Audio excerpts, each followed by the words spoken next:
মুক্তিযোদ্ধাদের কবর ভেঙে তার মধ্যে জুতা স্যান্ডেল রেখে আগুন লাগিয়ে দেওয়া হয়েছে।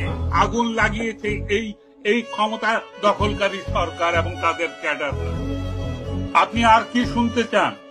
রাস্তার মধ্যে দাঁড় করিয়ে ৭৫ বছর বয়সের মুক্তিযোদ্ধাকে চড় থাপ্পড় দিচ্ছে দালালের বাচ্চা, রাজাকারের নাতিরা। এই দেশ আপনাদের, এই অকৃতজ্ঞ জাতি বাঙালি। আরো ২০০ বছর গোলাম থাকা উচিত। যান পাকিস্তানি প্রভুদেরকে ডেকে নিয়ে আসেন, গোলামি করেন আরেকবার, বুঝবেন স্বাধীনতা কাকে বলে, কারা স্বাধীনতার জন্য যুদ্ধ করেছিল।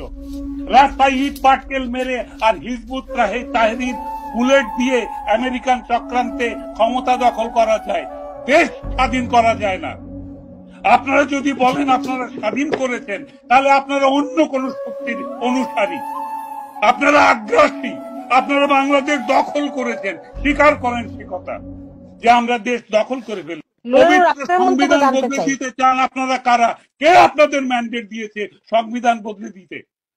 আজকে মুক্তিযোদ্ধারা চিৎকার করে হার্ট অ্যাটাক করে মারা যাবে, আপনারা হাসবেন, আপনারা হাসবেন, আপনারা অট্টহাসি হাসবেন নাড়ালে।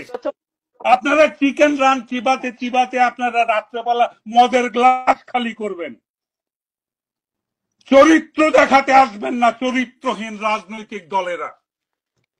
কারো চরিত্র ঠিক নয় রাজনৈতিক দলের। আপনারা সবাই পরিশুদ্ধ হন। এখন যারা ক্ষমতা দখল করেছে তারা কোন রাজনৈতিক দলের? তাদের ইতিহাস নাই, তাদের গুম খুনের ইতিহাস নাই। আমাদের বুদ্ধিজীবীদের, আমাদের অভিভাবকদের ঘর থেকে তুলে নিয়ে গিয়ে 14ই ডিসেম্বর এক রাত্রে শত শত বুদ্ধিজীবীকে হত্যা করার ইতিহাস আমরা ভুলে গেছি। কারা করেছে আমরা জানি না। আপনারাই তো ক্ষমতা দখল করেছেন এবং যারা ক্ষমতা দখল করেছে তাদের পদলেহন করছেন আপনারা।